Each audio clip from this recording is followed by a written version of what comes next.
Fourth year से आप लोग ज्वाइन क्यों नहीं कर रहे हो गूगल क्लासरूम? मुझे समझ में नहीं आ रहा है। There are various benefits in the Google classroom जो आपके व्हाट्सएप में अवेलेबल नहीं है बिल्कुल। तो अगेन आई रिक्वेस्ट कि आप सब लोग गूगल क्लासरूम, केवल 34 स्टूडेंट्स ने ज्वाइन किया है। अगर मुझे आज सब लोग अब नहीं मिले इवनिंग तक गूगल क्लासरूम में, तो जितने स्टूडेंट्स गूगल क्लासरूम में हैं मैं उन्हीं की ही क्लासेस लूँगी। तो प्लीज़ आप लोग सब ज्वाइन करो गूगल क्लासरूम, ताकि जितने भी बेनिफिट्स हैं हम और अच्छे से स्मूथली आप लोग को बेनिफिट्स दे सकें। ठीक है। So let's start with the class. Previous classes में हमने देखा था जो हाई रिस्क केसेस होते हैं वो according to WHO in during the pregnancy कौन कौन से हाई रिस्क एक मदर को हो सकते हैं, वो सब हमने देखा था वन बाय वन। ये सारी चीज़ें मैं आप लोग को डील कर चुकी हूँ। This was all about the during the pregnancy के समय में 9 मंथ के ड्यूरेशंस में मदर को क्या क्या प्रॉब्लम्स आ सकती हैं। अब ड्यूरिंग द लेबर, अब mother is in pain, mother is in labour, तो what are the problems comes during the labour? So let's see, PROM मैंने हमेशा से बताया है कि कुछ भी अगर I think PROM is the common high risk और कॉमन कॉम्प्लिकेशन ऑफ ईच। जैसे कुछ भी होता है ना मदर को, any type of infection, any type of problem, सबसे फर्स्ट कॉम्प्लिकेशन होता है PROM। इफ मैं फिर से वही वही चीज़ें बार बार रिपीट कर रही हूँ, if PROM there premature rupture of membrane is there तो डेफिनेटली प्री मैच्योर डिलीवरी भी होगी, और डेफिनेटली प्री मैच्योर डिलीवरी हो रही है तो प्रीटर्म बेबी होगा। तो preterm baby means not develop sufficiently, right. 34-36 week से नीचे अगर डिलीवरी हो जाता है तो that comes under the premature labour और preterm labour. Okay, so this was about PROM। And next is prolong labour. Prolong labour कैसे? जैसे we consider the women those have the duration of pregnancy more than the 9 month or may more than the 9.5 or 10 month से ज़्यादा अगर किसी की sorry, it was prolonged labor ना, sorry, I was telling about the prolonged pregnancy.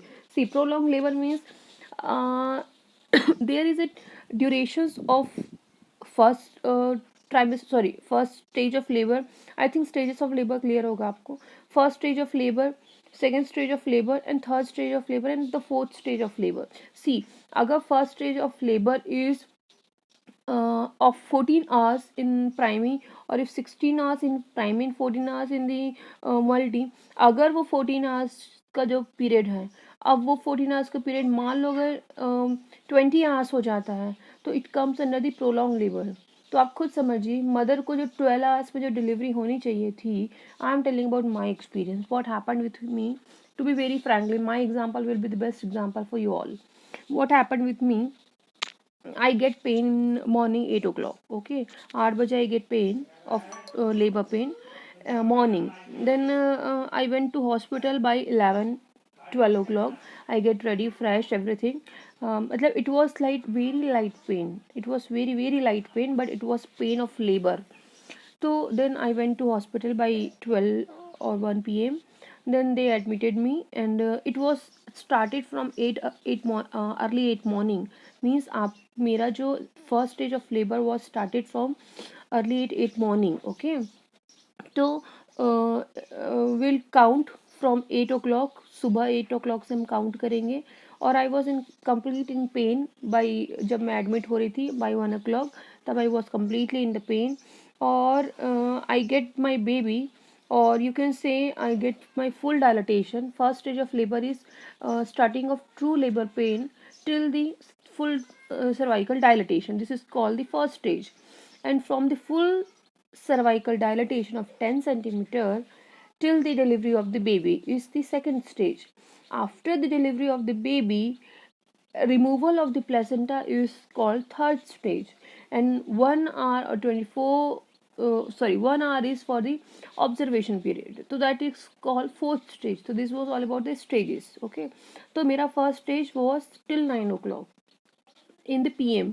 9 के आसपास I get full dilatation of the cervix. तो it was 12 hour, मतलब 11 hour you can say, no no 11 12 13 hours you can say. तो मुझे 8 बजे pain हुआ था and I get full dilatation by 9 PM, मतलब इट इज़ 13 आवर्स। ओके, तो मुझे 13 घंटा I completed for first stage. अब I get my baby by 11:30, तो 9 साढ़े 9 के बाद it was started second stage of labour. Okay, तो it takes me, in my case it takes two hours, around 2 hours, right?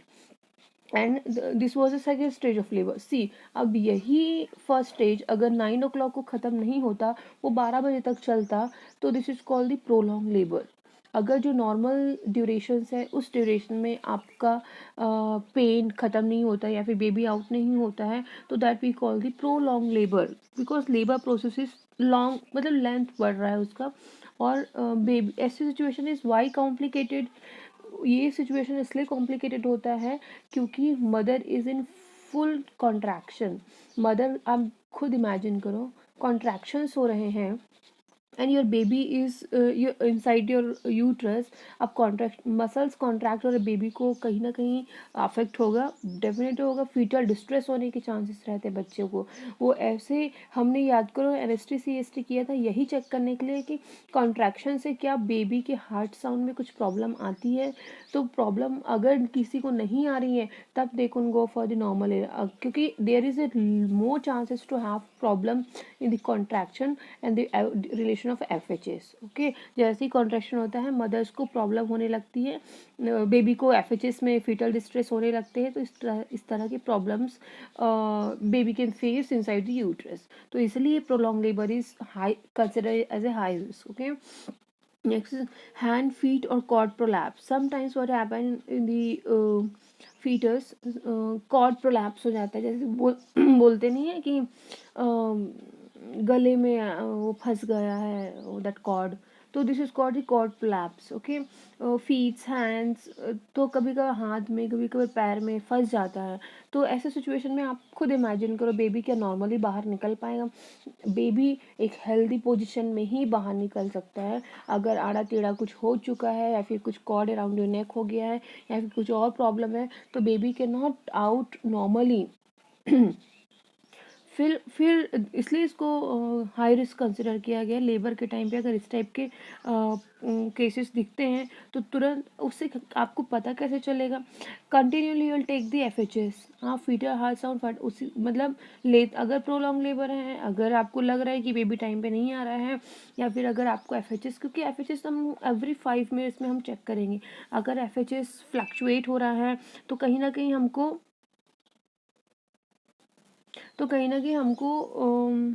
Sorry distracted, तो कहीं ना कहीं हमको हैव टू अलर्ट दैट कि अगर FHS फ्लक्चुएट हो रहा है तो there is a chance of foetal distress और chance of any type of complications. Okay, so next is placenta retained more than half an hour. See, this is about the third stage of labor. क्या होता है, second stage में हमने baby out कर दिया, in the third stage अब हमें placenta out करना है। ओके, अब placenta hardly 5 minutes, not more than 15 minutes, minimum 5 minutes में आउट हो जाता है। 5 to 15 minutes duration of the placenta, 5 से 15 मिनट में उसको आउट करना है।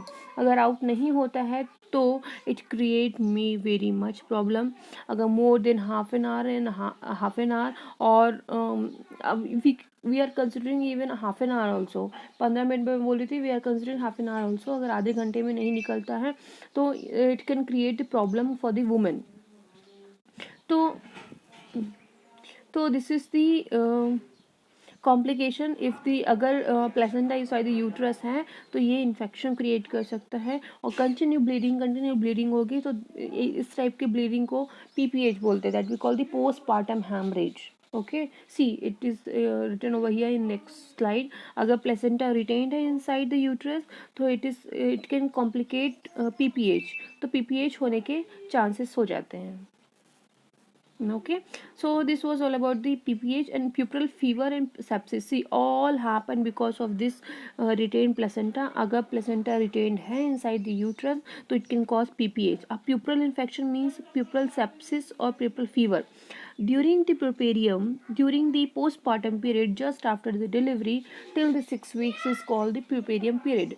अगर प्यूपरल पीरियड में किसी प्रकार का इन्फेक्शन होता है, किसी प्रकार की सेप्सिस होती है, और सेप्सिस तभी होगा जब प्लेसेंटा के कोई पार्ट्स इनसाइड द यूट्रस रह जाते हैं, नहीं निकल पाते हैं।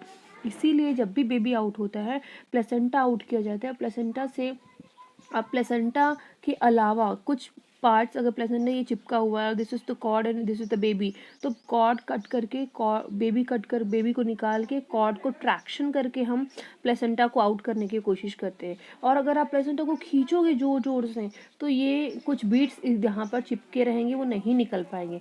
इसलिए इसको ट्रैक्शन करके निकालते, हल्का हल्का खींच के जितने भी यहाँ से चिपके हुए हैं उनको पहले रिमूव करो, सेपरेट करो। सेपरेशन ऑफ प्लेसेंटा इसलिए कहा जाता है।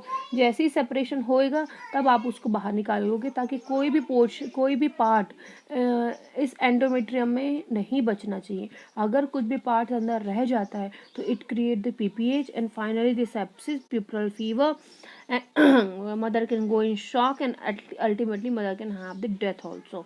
इसलिए this is very important to remove the placenta and every parts of the placenta. Okay, this was about the during the labor, sorry. Next is examination, a general physical examination. These all are the general physical examination during the labor. जो will have to check height, weight, BP. Continuously you have to check the BP, anemia, cardiac or pulmonary diseases. क्योंकि will take the this history, this examination in the history also. pelvic examination आपको करना है। pelvic examination mother का आप जैसे ही PV करेंगे, pelvic exam, vaginal examination, you will get the status of the pelvis also. Uterine size देखना है। अगर यूट्राइन साइज डिस्प्रपोर्शनेटली है तो अगर डिस्प्रपोर्शनली स्मॉल और बिगर है, जैसे यूट्रस का साइज नॉर्मल जितना होना चाहिए उतना नहीं है, या तो बहुत स्मॉल है या तो बहुत बिग है, तो this is the problematic situation. Genital prolapse means what happen sometimes, क्या होता है, mother have the problem of, this is a very rare condition जिसमें it happen in the multi gravida और grand multipara women जिनको more than have 3 to 4 babies, जिनको ज़्यादा और 6 to 7 babies है, उनका जो that area, that genital area is very relaxed। और कभी कभार ये भी होता है कि जितने भी जेनाइटल ऑर्गन्स हैं इनसाइड दैट यूट्रस सब बाहर आ जाते हैं। This is the very rare condition I am telling you. और समटाइम्स यूट्रस भी बाहर आ जाता है, तो इसको यूट्राइन प्रोलैप्स बोलते हैं। और जेनाइटल पार्ट्स बाहर आ जा रहे हैं तो that we call the genital prolapse. Okay, laceration or dilatation of the cervix. Sometimes what happen in the this type of labor, cervix is very small area. Okay, in non-pregnant state you can at least insert your finger, tip of the finger. Okay, but in the primary gravida, mother, if she came for the pregnancy delivery, it would be inserted only 2 fingers. Okay, केवल 2 finger insert होते हैं in the cervix. Now you imagine in this small space how baby will come out. तो there is a chance of laceration, फटने के chances होते हैं cervix को, because this is there are a very large fetal skull in very small space, कैसे बाहर निकलेगा। इसलिए 10 सेंटीमीटर डायलिटेशन सर्विक्स का इम्पॉर्टेंट होता है।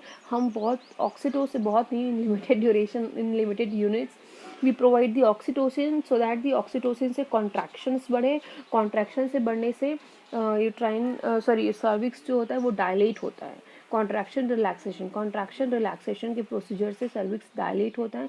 उसी डायलेटेशन के कारण baby can come out. 10 centimetre का dilatation is very much important, ताकि उसी में से ही फीटस का हेड बाहर आ सके and all the body parts. अगर कई बार क्या होता है, we provide the episiotomy procedure. आप रिमाइंड रखो इसको, what I am using this word episiotomy, because laceration यहाँ पे यूज़ हुआ है, इसलिए मैं I am using episiotomy. Now see the images,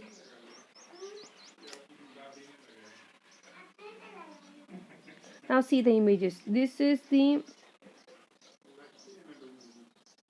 is the cervix. Okay, और बेबी का हेड आपको ऑब्जर्व हो रहा है, बाहर से दिख रहा है। This is the cervix of the baby. आप बेबी को बाहर निकलने देते, space is very very narrowed, बहुत इनसफिशियंट है. तो what will happen, this is the this is the vagina, sorry, this is the symphysis pubis and this is the rectum. Okay, so what we'll do, what we as the midwife, what we do, we just give a episiotomy incision. हम cut करते हैं जो cervix वाला area. You today you all have to see the episiotomy procedure. आप Google करो, sorry आप YouTube करो, episiotomy procedure क्या होता है आप सब देखोगे. वे कभी कभार इस साइड से, कभी कभार राइट साइड, कभी कभार लेफ्ट साइड, और कभी कभार directly we cut the cervix. This is the procedure of episiotomy. Okay, क्यों एपिसियोटोमी कर रहे हैं, ताकि स्पेस सर्विक्स का थोड़ा सा बढ़ सके and we can out the baby very normally. इसलिए we do this procedure of episiotomy to avoid this laceration of the cervix. Okay, next is associated tumor. अगर in the cervix if there is any type of tumor is there, so definitely it will come in the high risk cases. Pelvic inadequacy. If pelvis is they see pelvis play major role in the delivery of the baby. If the pelvis is contracted और cephalopelvic disproportion है, pelvic इतना sufficient space नहीं है, और anatomically कुछ problems हैं, तो इस टाइप के पेल्विस अगर नॉर्मल है तो we can not go for the normal delivery. Okay, इसलिए पेल्विस का नॉर्मल होना, normal in size and shape is very important. See next is course of the pregnancy. Nothing important. See the complication. This is the main thing that we need to see about the in the high risk cases. So we'll start with the complication of labor. Labor के complications. Let me change